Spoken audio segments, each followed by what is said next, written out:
Everyone, I'm Joanna Penn from thecreativepenn.com, and today I'm interviewing Anthony Puttee. Anthony is a designer, co-author of the young adult novel Dream Raider, and founder of bookcovercafe.com. He specialises in helping authors with book cover design and also other aspects of marketing. So welcome, Ant. Hey Joe, thanks for having me. No, it's great to have you on the show. And, for people watching or listening, we used to live in the same city and now we're on the other side of the world. So it's been a while. Yeah, it has been a while. It's been good to catch up. Yeah. Yeah. So why don't you start by giving us a little bit more about your background in publishing and also in design? Well, I started before Book Cover Cafe. I worked in the entertainment industry and television and design for about 10 years or so. And doing that type of work, I got to work on sort of different types of commercials and advertising campaigns, doing lots of sort of design for flyers and all that kind of thing. Excuse me. And so probably for the last 6 years or so, I've been doing more publishing, and my publishing journey really started when I began my own book with a co-author of mine, a partner of mine, and since then, learning a lot of the processes and having worked with a publisher, and having dabbled doing some book covers and things, designs and stuff like that for other authors. Over the years, essentially been doing lots of consulting and book cover design for a lot of authors and things. And well, I thought, okay, and just as of last year, I thought, well, I'm going to finish up with the day job and then actually start doing this book cover cafe design stuff and the publishing, consulting full time, because I was just enjoying it so much. It was just great just helping other people do their thing. So probably for I would say it's probably the last 5-6 years I've been doing this after hours and on weekends and helping other authors out. And probably within the last 7 or 8 months, I've been working full-time, helping authors get their books from manuscript onto the shelves.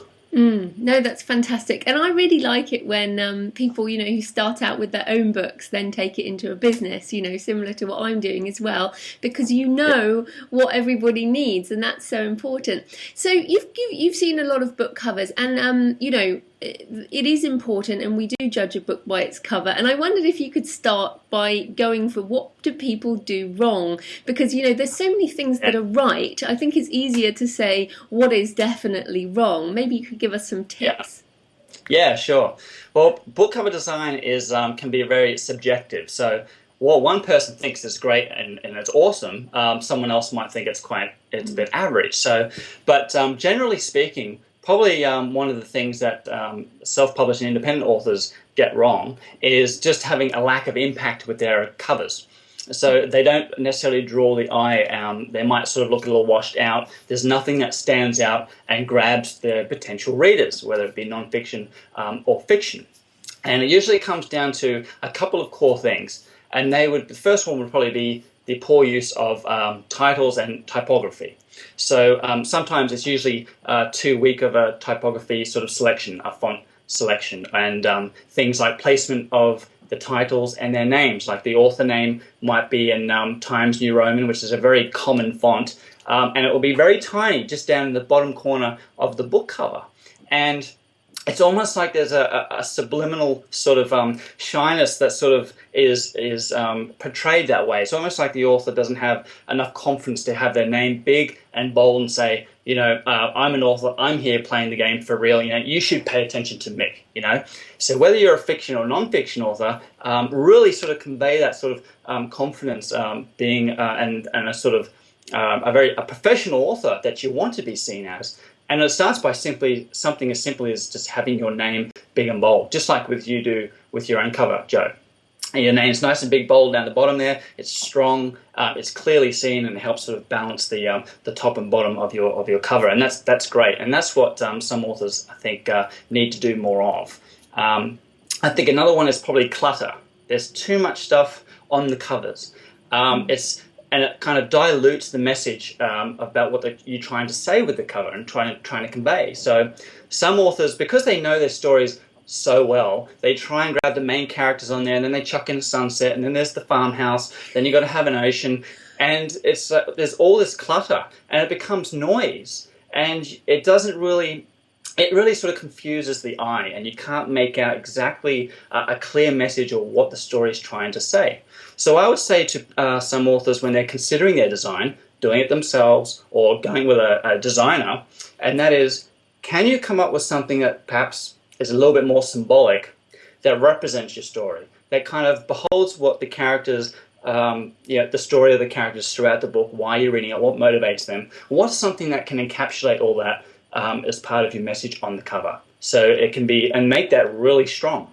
And I think if you can consider those two things, I think authors can go a long way with making a much better cover design. Oh no, that's great. That's really good. And I totally agree with you on that clutter thing. I really hate those covers with so much on.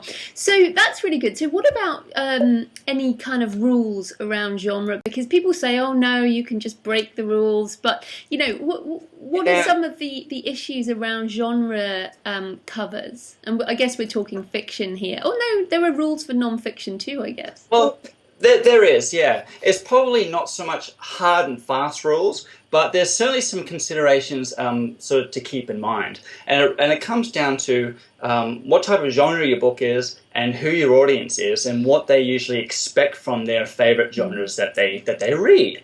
So, for example, let's just take a sci-fi novel. If you've got a dark sci-fi novel, then you're going to be appealing to those the audience members that probably frequent Comic-Con and Supernova, and they love their comics and their sci-fi stuff. So they sort of have expectations of what a book is going to be convey, what it's going to kind of look like based on their interests. So let's use an example. So if you've got a book that's about the deep, dark depth of space, then you're not going to have some peaks and sunsets on your cover, of course. You're going to be probably trying to convey the perhaps some of the horror and tension aspects with some dark colors, blacks and deep purples, deep reds. And these things help associate the tone of the book and the story that you have with simply using colors, just color use. For the font and typography, you'll be going for something that's probably a little bit more strong, a little bit more industrial. Perhaps something a little bit more chiseled, and to sort of convey the sci-fi nature of your story. Something a little bit more of a contrast. If you've got say like a romance or a chick lit type of book, you'll be looking at typography that represents that really well. So if it's a fun, bubbly, girls hitting the street, you might have sort of a very elegant yet fun, curly type of font that tries to convey that message. So. And that, of course, you might have an accompanying image that says that as well. So together, they form a very strong message that it's probably a fun, bubbly, hip type of book for girls today. So not so much hard and fast rules, but certainly just certain considerations and the type of message you're getting across in the genre and what represents that the best from. And that's probably what I would say is. As far as rules go, that's probably what I would advise, to keep in mind. And I think there's, as writers, we have to stick to some rules in the genre as well. So I don't think that's a big deal. Now you brought up an interesting point there, about finding fun, bubbly fonts. Is this a particular software you use, or do you just read a whole load of font magazines, or where do you find this information if people want to do it themselves? Oh well, I think. You can probably have a look at other covers and books out there and seeing what they're doing. So you could probably get a handful of romance novels and see there's probably some sort of consistent element with the type of fonts used, as far as being, type of calligraphy fonts, very elegant looking fonts. And I think that probably the important thing is ask yourself, okay, this seems to suit the cover really well. It has a very romantic and elegant sort of feel about it. Why is that? What aspects of this cover makes me feel that way? Why do I get that impression? And if you can sort of break it down with a couple of examples like that, that will probably help just train your eye and sort of start to identify what you'll need to do for your own book. As far as fonts go, there are websites that you can actually get fonts from. Fonts.com and 100freefonts.com. There's quite a few of them out there. Some are free. You can get quite far with some free fonts. If you're looking for something more specific, then you can be paying for fonts that are, 20 or $30. So it's not really that big a deal if it's just a one-off book cover. It's a product you're creating. So if it's something that's going to create more of a unique look, then it's probably well worth its weight in gold. Yeah. No, that's fun. Okay, so I'm also interested in the idea of doing a series. So I'm writing my second book now. When I did the cover with another guy, Joel, for the first book, I didn't really know I was going to write a series, so I didn't really think about that. So, and I know you wrote a blog post on this recently. So can you give us some guidelines around series covers? Well, series covers, you're probably looking at what elements of the covers that you can use to tie this series together. So is there any sort of consistent themes or images that are throughout the whole books in the series that you can extrapolate and use on your cover design? So on a recent blog post that I recently wrote on my website, Book Cover Cafe, I gave some examples of series, and one of them was the Diary of a Wimpy Kid book series, the popular bestseller.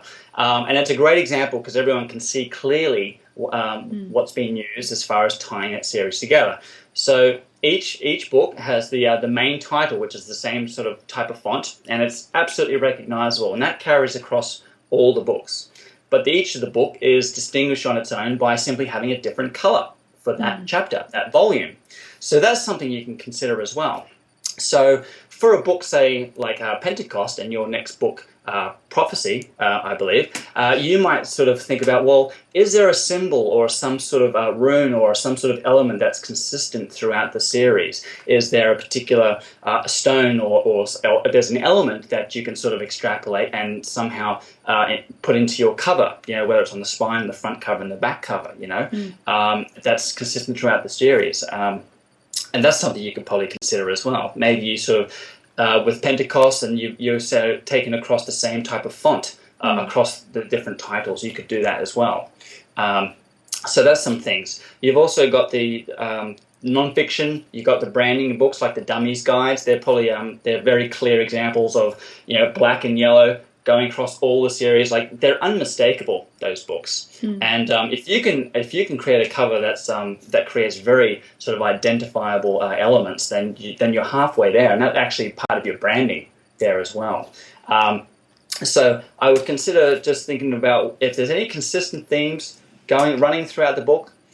See how you can graphically represent them on your series. Maybe you've got a different sort of action set piece in each of the books, and that perhaps is one of the defining elements of that particular book, and yet you've got similar colors though for the cover.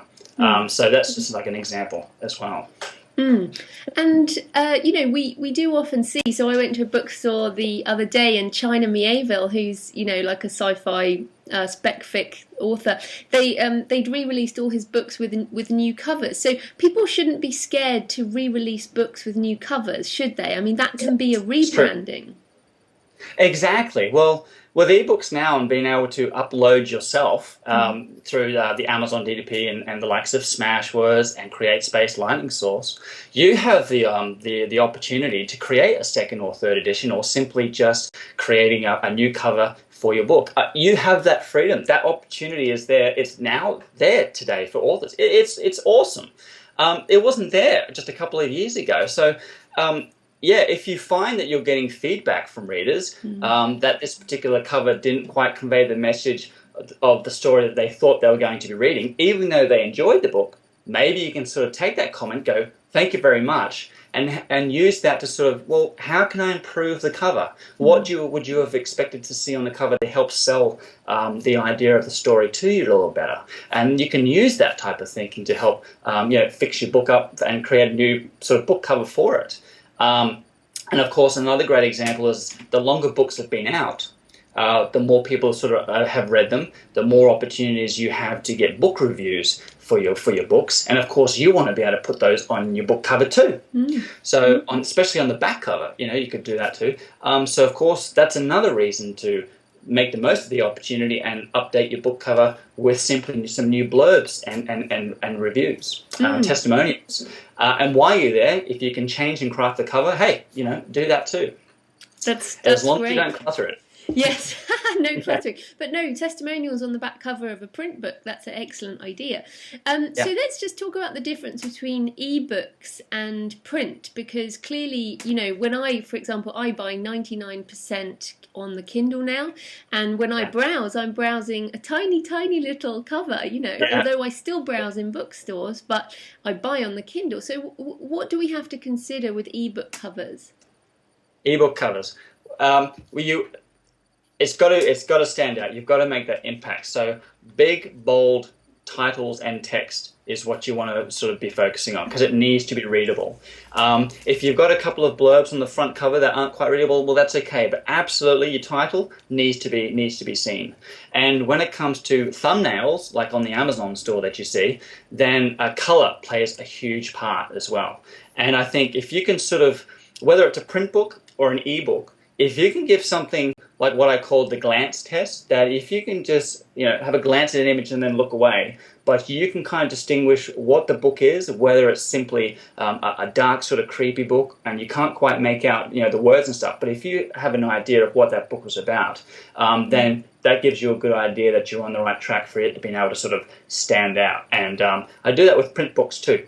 So if you can sort of give the thumbnail the glance test and then look at a bigger version of it, and you can immediately sort of say, yes, that's the same cover in the same book, then you're on the right track for having that thumbnail work. And that's usually got to do with having the author name be quite big and the title stand out and be readable with an identifiable color. That helps.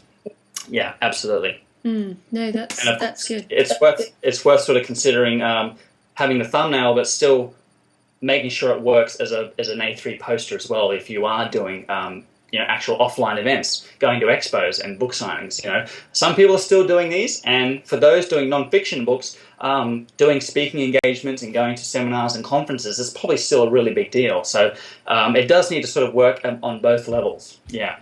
So that's just something to sort of keep in mind. Yeah.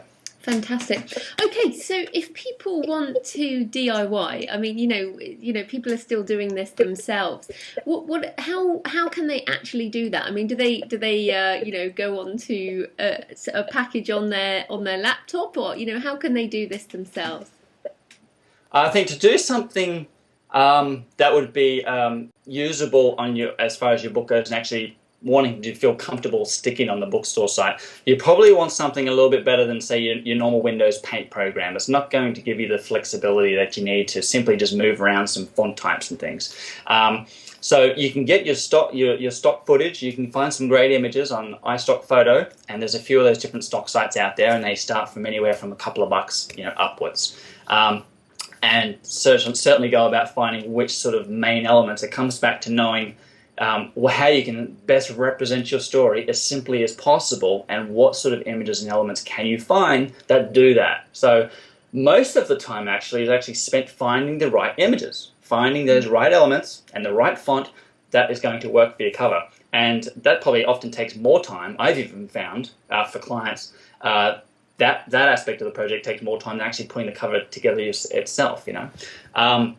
You can pick up sort of photo editing software, of course, things that are going to give you a little bit more flexibility with layers and image editing.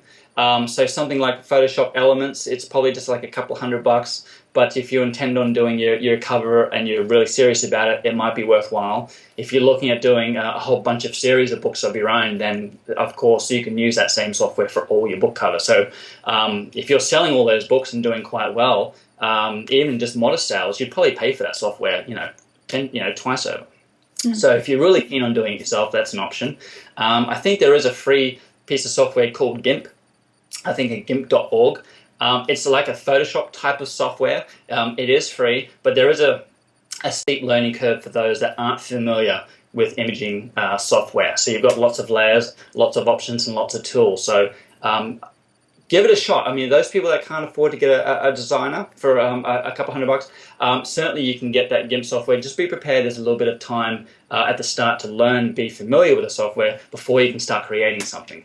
If you try and dive in straight away and try and create something straight away, you're probably going to get a little bit frustrated not being able to get the results straight away. So just keep that in mind, I would say, yeah. No, that's good. And as somebody who gets frustrated quite easily. I've tried GIMP and gave up because it was too hard. Maybe you could talk about how the process works with the designer. So if someone does engage you or someone like you, how does the process work? I mean, they don't just say, hello, give me a cover, and you give them a cover. No, it doesn't work that way. Well, first off, usually you want to supply the designer as much information as you can. So it might be sort of a blurb and synopsis of your story. Any ideas that you have as far as what you think will best represent your story. And of course, certain elements you're willing to sort of include in the cover that you absolutely want in there, things that you're happy to let the designer come up and just be creative with. So first off, it's usually just your blurb, the type of fiction, obviously if it's a fiction or non-fiction book, who is your audience, and quite often the designer will help you sort of really sort of nut out the real intricacies of who you're really aiming at and what's going to sort of be appropriate and the best colors to use, that kind of thing.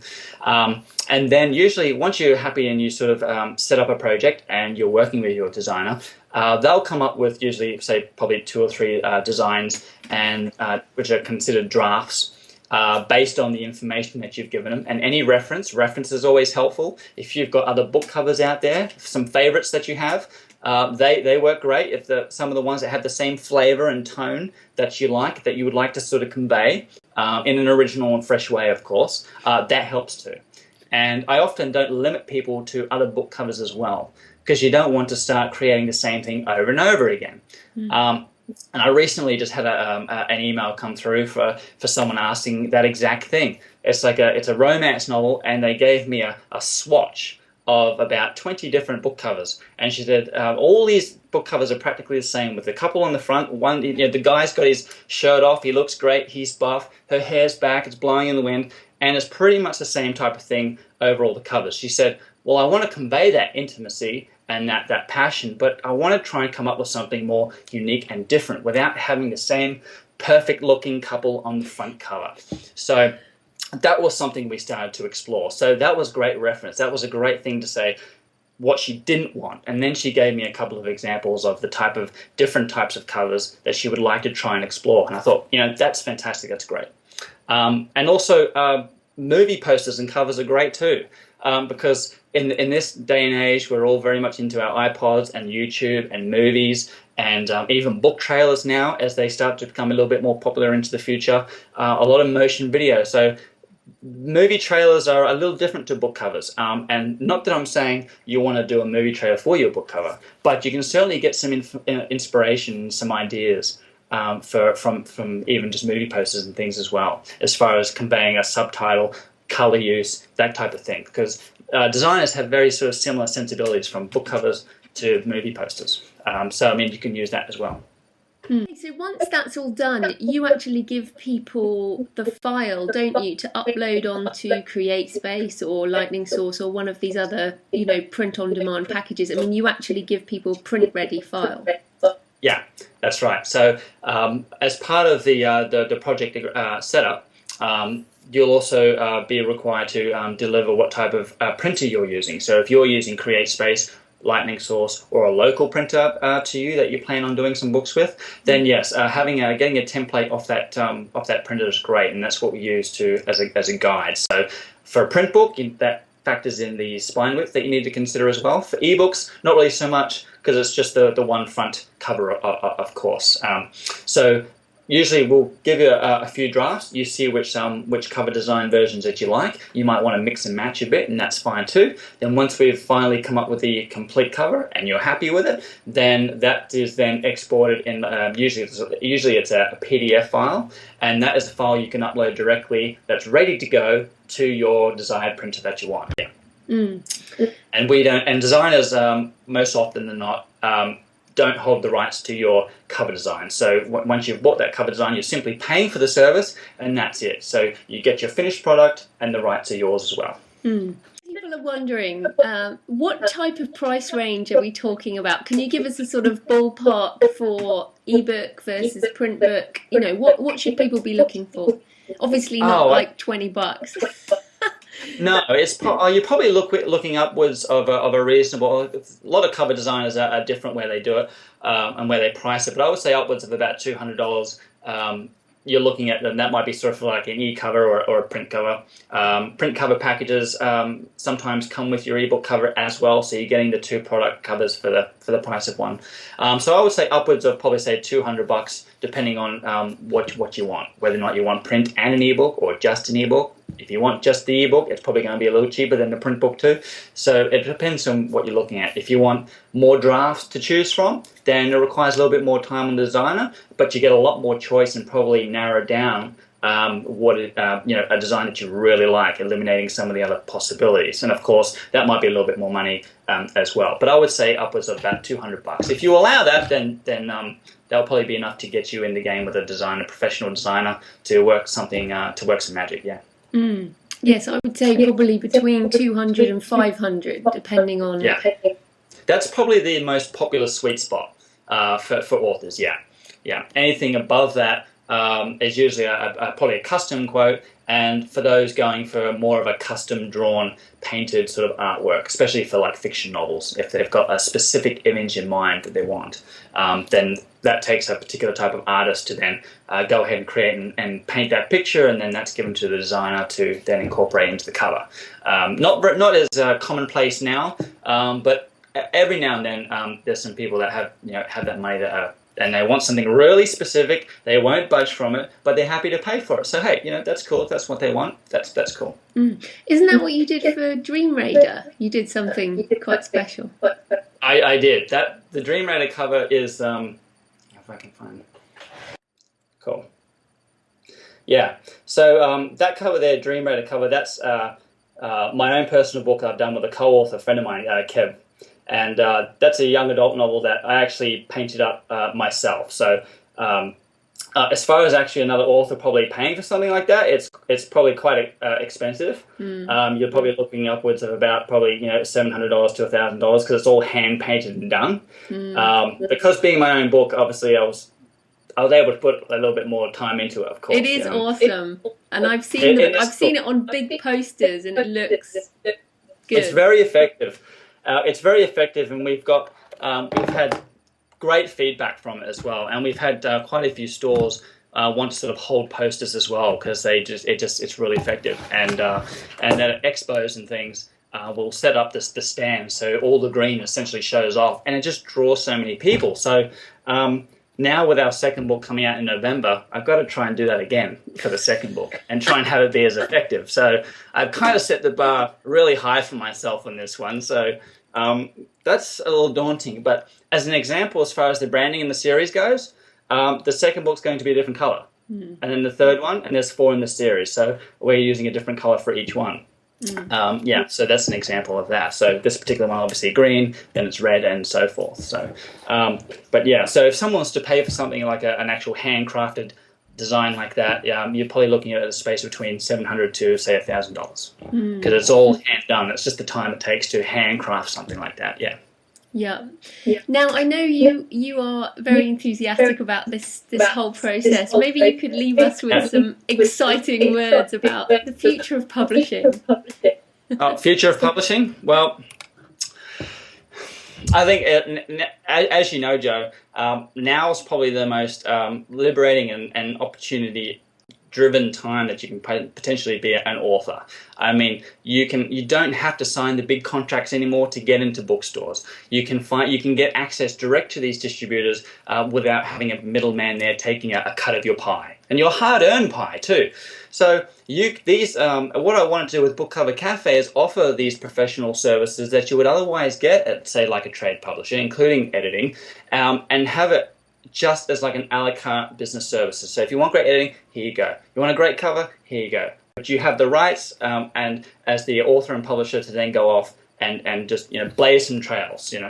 So I think I would probably, if you spend any money, just probably if you can spend any money at all, it's probably editing and cover design is probably the 2 biggest factors as far as creating a good book product. So the cover draws everyone in, and then the editing is obviously the inside and the quality of the book. So I see so many people complain about the editing of a lot of independent and self-published authors' books. So definitely focus on that if you can.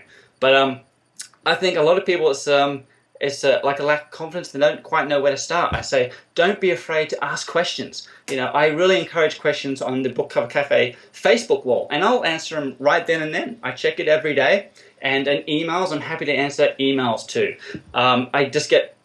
One of my biggest motivators is helping people get out of a few traps, and I've heard some great horror stories about authors getting ripped off by thousands of dollars and getting work back that is still not publishable as far as editing and book cover design. And it's just like, it's just, if you'd only come and saw me first, I could have helped you out and saved you money but I try and help them out anyway. You can't kind of change that situation, but you help them out and you get them to where they want to go. And I get a great buzz out of that. So I think before you get going, ask all the questions you can. Don't be afraid to ask questions. Do what research you can as well. You know, give it a shot and give it a crack. I mean, you get published, you get your book out there, you make 100,000 sales, you make 10 sales. But you can't make any sales unless you get your book out there. And I would just be prepared to do a little bit of work in order to do your marketing and promotion. That's going to take a little bit of time. But if you love it and you've got a great product and you've got a great product that you can confidently sell, then you're going to have a much better time getting your book out there. You're going to have more fun. And that's what's going to keep you going. People find you online? Well, if they want to catch up and ask any questions, they can catch me at bookcovercafe.com. And they can also find me on Facebook and on Twitter as well. And by all means, like I said on the Facebook wall, ask any questions, say hi. I'm happy to help out in any way possible. Every week there's some free articles that go up on the website too that have proven to be quite popular as well. So it's those are there to simply help people and answer a lot of these questions that I get on a day-to-day basis. I will. Brilliant. Well, thanks ever so much for your time, Ant. No problem, Joe. Anytime. Thanks for having me.